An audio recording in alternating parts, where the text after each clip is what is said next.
जयपुर के बाद अब डूंगरपुर में ब्राह्मण समाज ने दिखाई ताकत। राजनीतिक प्रतिनिधित्व के लिए आवाज बुलंद, विप्र समाज ने भरी हुंकार।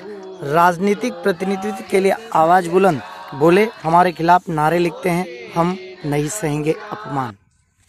जयपुर में अपनी ताकत दिखाने के बाद विप्र फाउंडेशन प्रदेश जोन ए के वागड़, मेवाड़, हाड़ौती क्षेत्र के विप्रजन का रविवार को सागवाड़ा में महाकुंभ हुआ।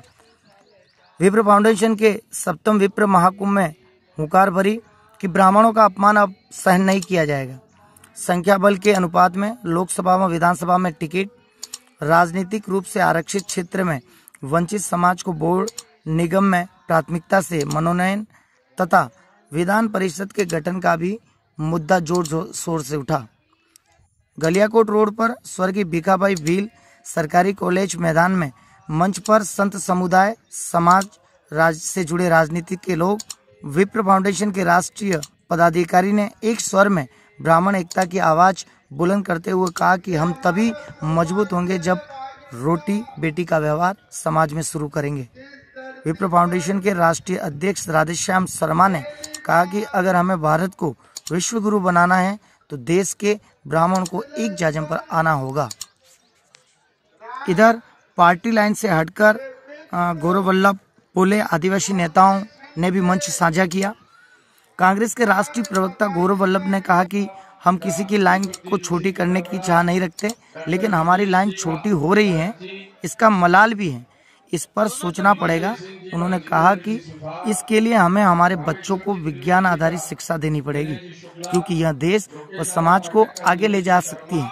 ब्राह्मणों को संख्या के आधार पर प्रतिनिधित्व देने की वकालत करते हुए कहा कि हमें संख्या के आधार पर ही प्रतिनिधित्व मिला जाए। उन्होंने कहा कि देश की टॉप यूनिवर्सिटी में हमारे खिलाफ नारे लिखे जाते हैं और हम चुप रहते हैं, ऐसा क्यों? वह समय नहीं है, अब हमारे विरोध का नारा हम नहीं सहेंगे। सार्वजनिक मंचों से ब्राह्मण के विरोध में एक भी शब्द स्वीकार नहीं किया जाएगा। इधर विप्र कल्याण बोर्ड के लिए 100 करोड़ रुपए की मांग भी की गई।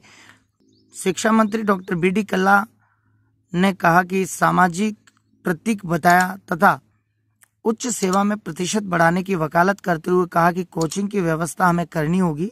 उन्होंने केंद्र के समक्ष 14% आरक्षण की मांग उठाई। कहा कि विप्र बैंक की स्थापना भी होनी चाहिए ताकि हमारे बच्चों को रोजगार मिल सके।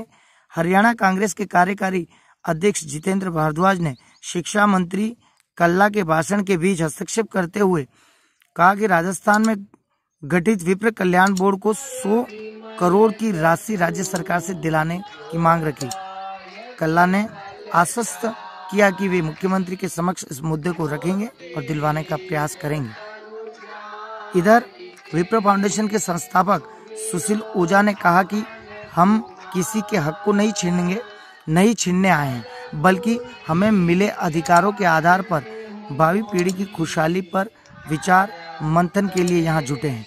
इस विचार मंथन में सर्व समाज के प्रमुख जनों को भी हमने न्योता दिया है, जिससे हमारा समरसता सर्वोदय का एजेंडा मजबूती से क्रियान्वयन की ओर अग्रसर है।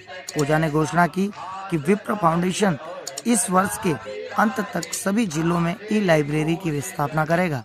राष्ट्रीय अध्यक्ष राधेश्याम गुरुजी ने संस्कारोदय पर बल दिया। विप्र महाकुंभ के दौरान विप्र फाउंडेशन के संस्थापक, संचालक और संरक्षक सुशील ओझा ने कहा कि ब्राह्मण वर्ग के खिलाफ कुछ असामाजिक तत्व गलतफहमी फैला रहे हैं, ये दुखद है। ओझा ने कहा कि ब्राह्मण सर्वे भवन्तु सुखिन के भाव रखता है। उन्होंने विप्र वर्ग के ब्राह्मणत्व कभी नहीं छोड़ने की अपील की। कहा कि ब्राह्मणत्व और ब्राह्मण तत्व छूटा तो बहुत बड़ा नुकसान हो जाएगा। ओझा ने कहा कि पश्चिमी राजस्थान में आज भी घूंघट प्रथा है, लेकिन वागड़ के किसी भी घर में जाएं तो यह पता नहीं चलता कि बहू कौन और बेटी कौन है। यह हमारे समाज के विकास और नई सोच का परिचायक है। उन्होंने वागड़ के बदलाव, शिक्षा व संस्कारों को अनुकरणीय बताया। ओझा ने अरुणाचल प्रदेश में परशुराम कुंड पर बड़े स्तर पर तीर्थ निर्माण की जानकारी दी। विप्र फाउंडेशन के राष्ट्रीय अध्यक्ष राधेश्याम गुरुजी ने कहा कि सर्व समाज के विकास में ब्राह्मण समाज का बड़ा योगदान है। हमें हमेशा सर्व समाज को साथ लेकर चलना है। कैबिनेट मंत्री महेंद्र सिंह मालविया ने कहा कि डूंगरपुर बांसवाड़ा की लाखों जनजाति समाज ब्राह्मणों पर आश्रित हैं। भगवान के बाद दूसरा स्वरूप भूदेव हैं उन्होंने टीएसपी क्षेत्र घोषित होने के बाद यहाँ नौकरी के अवसर बढ़ने की बात कही। कार्यक्रम के दौरान बांसवाड़ा नगर परिषद के सभापति जैनेन्द्र त्रिवेदी ने बांसवाड़ा में विप्र फाउंडेशन की ई-लाइब्रेरी के लिए जमीन देने की घोषणा की। डूंगरपुर बांसवाड़ा सांसद कनकमल कटारा ने राजस्थान में 19 नए जिले बने यह अच्छा काम किया है, लेकिन बेणेश्वर धाम डूंगरपुर जिले से बाहर नहीं जाना चाहिए। विप्र फाउंडेशन के राष्ट्रीय संरक्षक व मावली विधायक धर्मनाथ जोशी, रामस्वरूप दास महाराज, रघुदास गढ़ी विधायक, कैलाश मीणा आसपुर से विधायक, गोपी लाल मीणा, पूर्व मंत्री भवानी जोशी, पूर्व विधायक रमेश पंड्या, बांसवाड़ा नगर परिषद के सभापति जैनेन्द्र त्रिवेदी, कांग्रेस नेता दिनेश कोडनिया, उदयपुर भाजपा के जिलाध्यक्ष रविंद्र श्रीमाली, सागवाड़ा नगरपालिका अध्यक्ष नरेंद्र खोडनिया, डूंगरपुर जिला प्रमुख सूर्या आहारी, केंद्रीय सड़क परिवहन मंत्री के ओएसडी शैलेश शर्मा, गलियाकोट प्रधान सहित अनेक गणमान्य मंचासीन रहे। जोन ए के प्रदेशाध्यक्ष